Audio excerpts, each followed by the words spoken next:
বাংলাদেশ সীমান্তে থামছে না ভারতের পুশিন কাণ্ড। গেল 24 ঘন্টায় 44 জন সহ সংখ্যাটি এখন প্রায় 1,500। পরিস্থিতি এতটাই ভয়াবহ যে বিষয়টি এখন ভারতীয় গণমাধ্যমের খবর হচ্ছে। ভারতের বিশ্লেষকরা শুধু উদ্বেগই প্রকাশ করছেন না, তারা বাংলাদেশকে আইনি পথে যাওয়ারও পরামর্শ দিচ্ছেন। তারা বলছেন ভারত বর্তমানে যে পুশব্যাক কৌশল অনুসরণ করছে তা আন্তর্জাতিক মানবাধিকার আইন এবং শরণার্থীদের সুরক্ষা সংক্রান্ত নীতিমালার পরিপন্থী।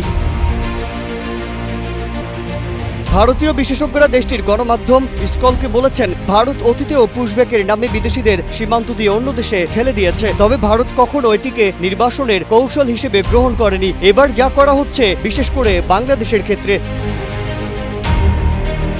South Asia human rights documentation সেন্টারের নির্বাহী পরিচালক রবি নায়ার এই পরিস্থিতিতে উদ্বিগ্ন। ভারত আগেও মানুষকে ঠেলে পাঠিয়েছিল উল্লেখ করে রবি নায়ার বলেন, ভারত আগে কখনো লোকজনকে ঠেলে পাঠিয়েছে সন্দেহ নেই, কিন্তু এভাবে অপহরণের মতো কাউকে নো ম্যানসল্যান্ডে ফেলে দেয়া এটা স্পষ্টভাবে সীমালঙ্ঘন।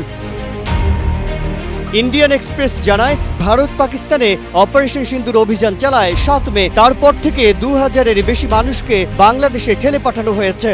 বান্ডেল থাকলে প্রতি সেনমানিতে টাকা বাঁচবে। বিকাশ সেনমানি বান্ডেল কিনে জিতুন প্রতি লেনদেনে। জাতিসংঘের কার্ডধারী 40 জন রোহিঙ্গাকেও ভারত এভাবে বাংলাদেশে ঢুকিয়ে দিয়েছে।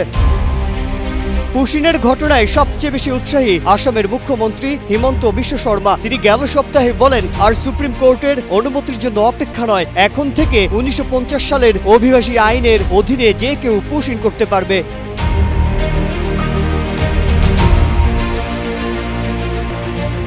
ন্যাশনাল ইউনিভার্সিটি অব সিঙ্গাপুর এবং কিংস কলেজ লন্ডনের যৌথভাবে তুলনামূলক এশিয়ান স্টাডিজে ডক্টরেট প্রার্থী আঞ্জুমান চৌধুরী তিনি পুশিনের নিন্দা করে বলেন, আইন অনুসারে প্রত্যেকেরই শুনানির অধিকার রয়েছে। ভারতীয় বিশেষজ্ঞ আঞ্জুমান চৌধুরী স্কলকে আরো বলেন, আপনি কোনো সন্দেহভাজন বিদেশিকে কেবল তুলে নিতে পারবেন না, এমনকি সন্দেহভাজন বিদেশিকেও আইনের প্রক্রিয়ার মধ্য দিয়ে যেতে হবে।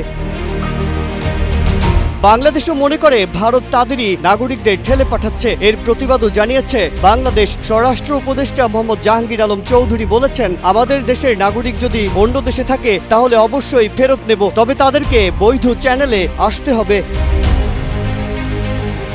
মাজহারুল আলম, কালের কণ্ঠ।